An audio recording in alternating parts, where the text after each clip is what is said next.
गीत गावे है बबीता है बबीता कि छोड़ी गवना हरी में हरिया।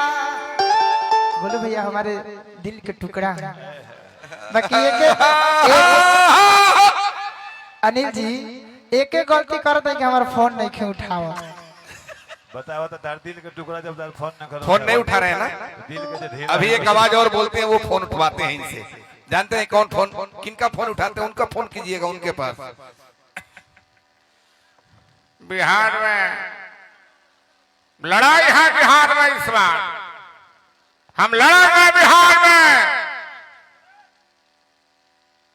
बोलू राजा जी से हमने पूछा कि सुनियो अरे बबीता कौन है रे?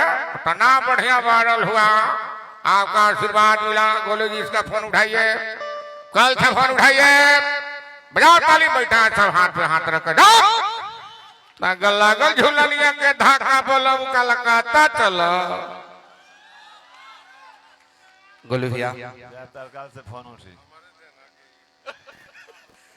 धाना हमार अजीत भैया, अजीत चचा जा से हमो चचे कहब। हमार छोट भाई जब चचा कहेले गोलू तो हमहो कहब।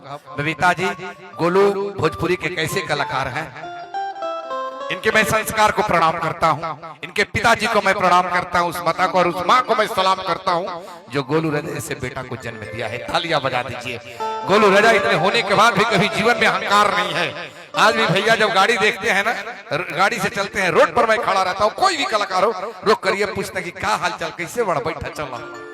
ये कहने वाला कोई अगर भोजपुरी का कोई कलाकार है उस व्यक्ति का नाम है गोलू राजा। तालियां बजा दीजिए। गोलू राजा भोजपुरी में कभी अहंकार नहीं, ये भोजपुरी का संस्कार है। मैंने सीखा है इनसे कि बड़ों के बीच कैसे जाया जाता है, मंच पर रहा कैसे जाता है, मंच की गरिमा क्या होती है, संगीत का मतलब क्या होता है। भोजपुरी वादे के साथ मैं कहता हूँ कि अगर गोलू राजा भोजपुरी का मिजाज बनाकर इस मंच पर खड़ा हो जाए, दुनिया के कोई ताकत इसे नहीं हिला सकती। तालियां बजा दीजिए एक बार। माइक हवाले करूंगा गोलू राजा जी को। हमरा संस्कार के बारे में रोरे जानत नहीं, लेकिन जितना यूट्यूबर बड़े ये इतना बड़ाई के ना चढ़े, ये उतने बाउर चढ़े हैं जितना हम केहू के बारे में खिसिया के कहत होके। इनिमन हमार चढ़े हैं, ये लोग हमार भलाई थोड़े चाहे, खाली अपना भलाई के फेरा में बाल। हाँ कोई बात ना,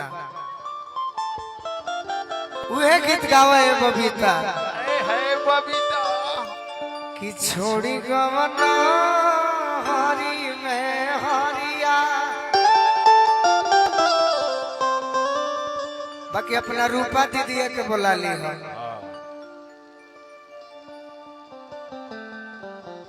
रूपा जी हमने जीवन में अनिल भैया बहुत बड़का जोरे रहब, बहुत ना ना बुलावे ना तो हम चलो तनी,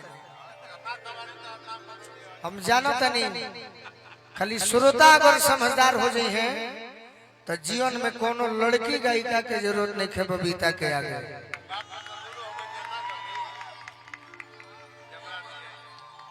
और हम ये हमारा पर सरस्वती के साक्षात कृपा बा। हमारे कोनो फिल्म आई बा भैया नानू, लेकिन हमारा संगे गा के बबीता जी रौरा तो पहला बार मिलनी। रौरा में वो ताकत रहे सबसे बेसी।